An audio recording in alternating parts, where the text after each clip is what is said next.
Related to our governance model, we would like to explain some things about how architecture is being applied and how the reference architecture is part of the composition platform. First, a little bit explanation about the reference architecture. The principle of this reference architecture is to create architecture where all components that can be merged together are mapped onto. And that means that we transferred universal business principles as a foundation for composability. It's an integrated part of the Novulo platform, and it ensures that both UI, business process layers, as well as the data model can be merged together. How does it work? As we said, it's a layered governance model, and that means that there is a reference architecture describing different business domains. And for each business domain, it describes the different processes, UI elements, and data elements that can be implemented within a component. That means that, for example, CRM is its business domain, and within CRM you have different concepts like a sale or an opportunity or product and everything that is related to it. Each component is mapped on this reference architecture. So that means that each component says, well, I do need particular information from another component in order to work properly, or I am implementing particular parts of that reference architecture and I can provide it to other components that need it. So that means you have the reference architecture on the one hand, which is a top-level ontology. Then you have the component model, which is a particular implementation of a piece of that reference model.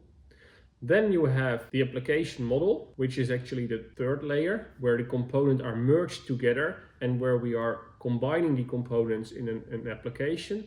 And then, as a result of that, the fourth layer is the application itself. It's the .NET application and its SQL database that has been generated from the application model.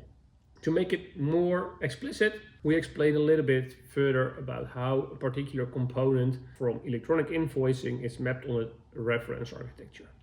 The electronic invoicing component is also shown in another video, and that component provides the capabilities of sending out an invoice to a customer in PDF or XML format. But the invoice itself is not implemented in the electronic invoicing component. So the electronic invoicing component is consuming data from the finance domain, and it says that it requires an invoice and some elements of that invoice, for example, the invoice file. The component itself implements some processes for sending out the invoice and updating the status of the invoice. And that information is mapped and produced, which you can see in this image, since the internal nodes are consumes and the external nodes are produces. That means that there are, for example, other components, and that can be multiple, that provide an invoice. So, for example, within the healthcare, you have a different implementation of an invoice as in retail or as in wholesale activities. So it can be the case that you can choose from different components to compose an application that uses the electronic invoicing. And that's actually what has been selected on the application model. So within the application model, you have a validated composition where all the needs of the components that are mandatory are fulfilled by other components. And in order to be very flexible, this approach gives you the opportunity to exchange components very easily by a different implementation. So at any point in time, if this electronic invoicing component does not meet your requirements anymore, you can just extract it and replace it by another component that also produces the required functionality.